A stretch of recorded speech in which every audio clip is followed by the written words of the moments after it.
Good morning, welcome back to another episode of Fox40 Foodies.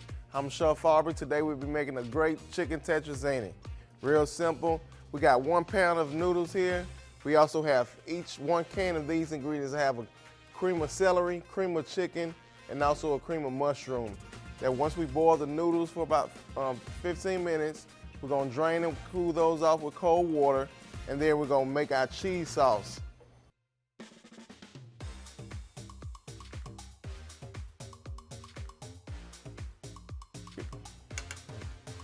Now that we have all of our soups in here mixing, we're gonna add our sharp cheddar cheese.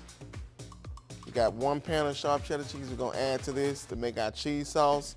Our noodles are now cooked, cooled off, and now we're gonna mix this all together. Now while we do this, our chicken is cooling as well as our noodles are cooling. We're gonna shred our chicken. Let's put it all together in the mixing bowl, and now we're gonna add our cheese. And once we do that, we'll have something that looks like this.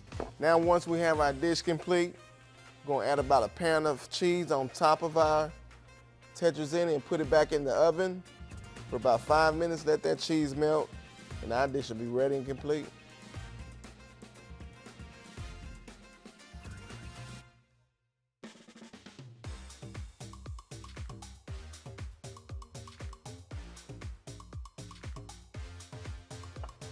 And here we go, our chicken tetrazzini with garlic bread. Enjoy.